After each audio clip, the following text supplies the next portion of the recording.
Star Wars 7 by 7 episode 2666. So we talked about the Kenobi series a couple of days ago, and it occurred to me that we haven't talked about the Andor series in a while. So let's check in with what we know about that series and where it stands right now, with a little help from our friends at cufflinkscom. Punch it.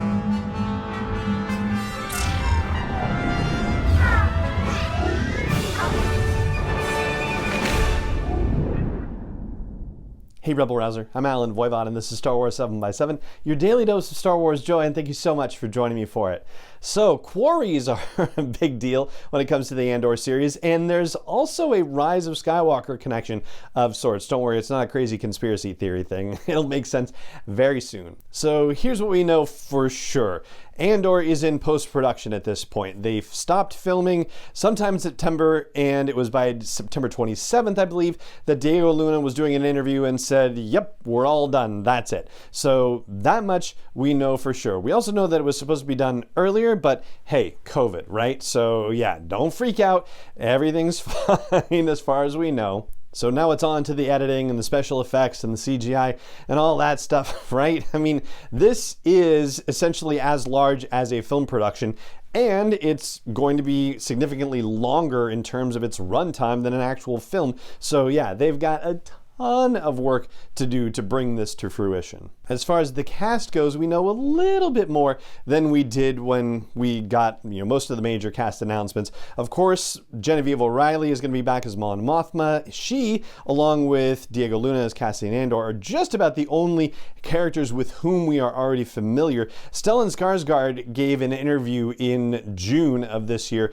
and revealed that Forrest Whitaker is actually going to appear in the series, reprising his role as Saw Gerrera, but we have no idea how significant a role he's going to play. It seems like, if they didn't announce him, that it's probably going to be comparatively minor. And maybe I should roll that back a bit and say that it was Stellan Skarsgård that said it in an interview, but this has not been confirmed in any way, shape, or form by Disney. And I have to say that when the Rebel Alliance, as organized under Mon Mothma, was working at all with Saw Gerrera, he was in contact with Bail Organa, and so it wouldn't be a surprise to see Jimmy Smits appear in this thing. I know that's something that's been talked about over and over again. He's never been announced or suggested by anyone officially, and not even mentioned in interviews or anything like that, but it kind of seems like a cameo's in the offing, I would think, at the very least, but we don't know when in the timeline this is actually taking place. It was around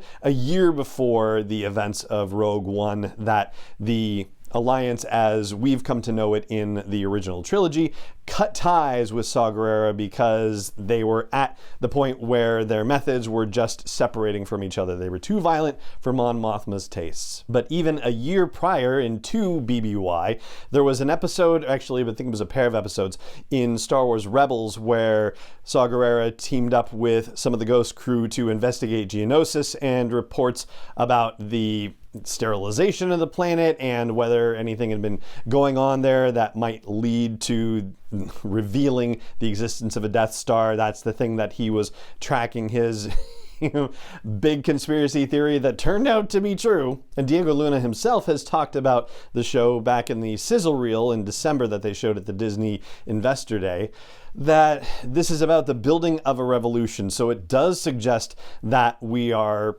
probably within the time frame of Star Wars Rebels, and probably before that particular Saw Gerrera episode, say somewhere between 5 BBY and 2 BBY, because otherwise we're looking at Diego Luna being too young, more like the character Cassian Andor being too young comparatively to be a part of this story. I know he said he's been in the fight since he was 6 years old, but I think we're talking about the building of the revolution part of it being like, I think 5 BBY, because even Enfys Nest talking about the seeds of a rebellion in Solo: A Star Wars Story, that's still 5 years out from that. That's like around 9 BBY, somewhere in there. So yeah, I think we're a little bit further along from that. Now, something I didn't realize about the Andor series is that there was a lot of on-location filming. I mean, usually when stuff like that happens, you see something percolating somewhere on social media, and I don't know if I was just asleep at the wheel for the first half of the year or something like that. I did, get COVID in January myself, so I mean, maybe, but no, that shouldn't have had any effect on me missing the fact that they started location filming in January of 2021, late January, early February, in a quarry, the first of 3 quarries at which they filmed. And funnily enough, it wasn't too far away from Pinewood Studios. This seems to be a theme that they're finding stuff like right in and around the general neighborhood as well. And a quarry, just because, I think of rocks and you get, certain kinds of rocks from a quarry, but, I went ahead and looked it up and it's described as an open pit mine. And so they've gone to multiple locations where there were open pit mines. And that kind of suggests maybe some worlds where the Empire has not been kind in their efforts to grab enough resources to do things like building a Death Star. They also filmed at a place called Windspit Quarry, which, as you might guess from the name, is oceanside or seaside. It's definitely near a large body of water. And then there's a Middle Peak Quarry that's more inland they spent time filming at as well. So yeah, 3 different quarries. Crazy. And that happened in May and June of this year. There's also a Corryton refinery where some filming was done. This is in Essex. So if you're listening to this and you're across the pond or you have some experience with the geography across the pond, then hey, there you go. That part's for you. So a refinery also served as a non-location situation, which sounds very cool, very gritty and dramatic to be sure. And that's in stark contrast to another filming location, which is the Fylde Coast, Fylde, in Lancashire. So yeah, some seaside town was apparently dressed up as an alien village, according to Wikipedia. Not Wikipedia in this case, just Wikipedia, which is pulling in all these reports from all sorts of overseas coverage. And usually local coverage, like super local coverage. It makes me think about how when they were filming The Last Jedi in Ireland, how all of these little places were putting out information about, oh yeah, the cast and crew were here, and Mark Hamill was at the moorings in Port McGee, and all that fun stuff. And they've also gone to a place called Glentilt in Perthshire. It's in the extreme north of Scotland, I gather. So yeah, they were really bebopping around. I was stunned when I was reading all of this. And yeah, not necessarily all close to Pinewood Studios. Some of them are really far out there, but all on the island there. So yeah, there you go. Oh, there is one other place I've left out. It's the one with the Rise of Skywalker tie, and I will get to that. But I do want to take a moment to give a shout out to the fine folks at cufflinkscom that are partnering with us on the podcast this month.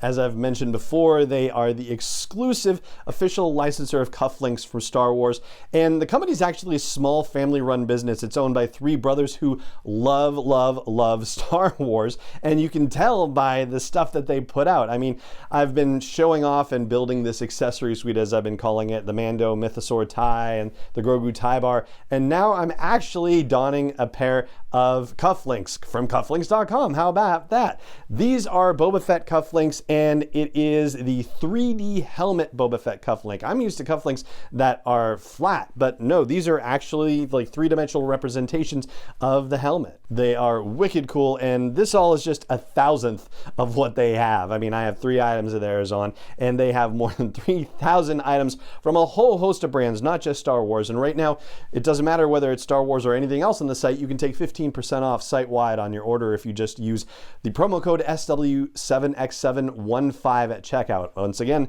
promo code SW7X715 will save you 15% site-wide with no minimum order at cufflinks.com. All right, so that last filming location, which is the one that connects to the Rise of Skywalker, is Black Park. That is the forest area where we saw Rey training under Leia's tutelage in the Rise of Skywalker, where the Resistance was hanging out, Agent Kloss. And so I wonder if that's actually going to be Agent Kloss again.